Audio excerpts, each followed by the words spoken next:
আপনারা স্পষ্টভাবে দেখতে পাচ্ছেন যে মহার্ঘ ভাতা দেওয়ার সিদ্ধান্ত থেকে সরে আসছে কিন্তু কঠোর কর্মচারীর হুঁশিয়ারি।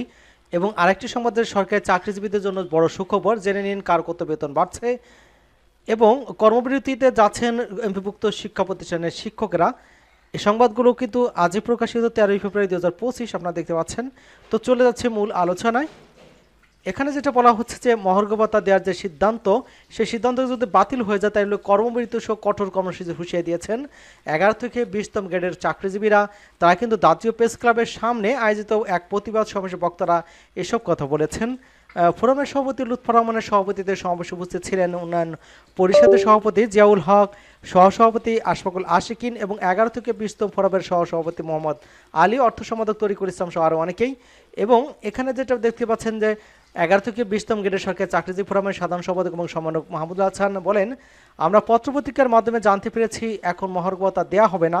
যদি এ ধরনের কোনো পদক্ষেপ নেওয়া হয় তাহলে কিন্তু কঠোর কর্মসূচি ঘোষণা করা হবে। প্রয়োজনে সারা দেশে কিন্তু কর্মমতির মতো কর্মসূচি ঘোষণা করা হবে। এবং ইতিমধ্যে কিন্তু 15 সদস্যের যে প্রতিনিধি দল তারা কিন্তু সাক্ষাৎ করেছেন।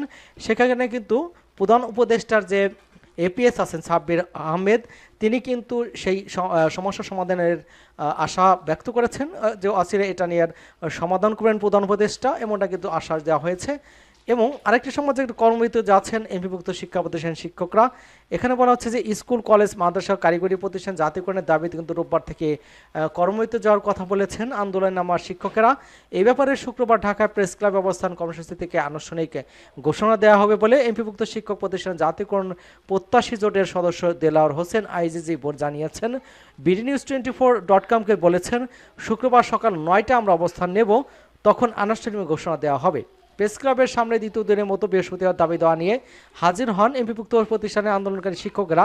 জাতীয়করণের পাশাপাশি কিন্তু সরকারি নিয়মে শিক্ষক কর্মচারীদের বাড়ি ভাড়া, চিকিৎসা ভাতা এবং উৎস ভাতা চালুরও দাবি জানাচ্ছেন তারা।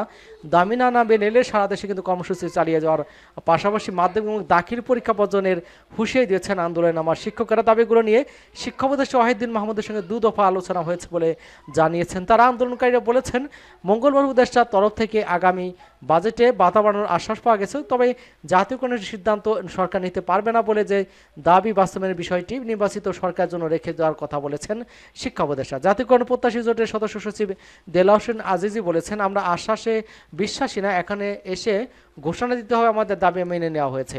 জাতীয়করণ না করলেও সামনে ঈদ থেকেই সরকার নিয়মে ভাতা এবং বাজেট বরাদ্দর ঘোষণা দেওয়ার এখন সময় এসেছে বলে তা আমরা, এবং ঘোষণা দেওয়া হলেই তখনই আমরা সরে যাবো, এমনটা কিন্তু বলা হচ্ছে।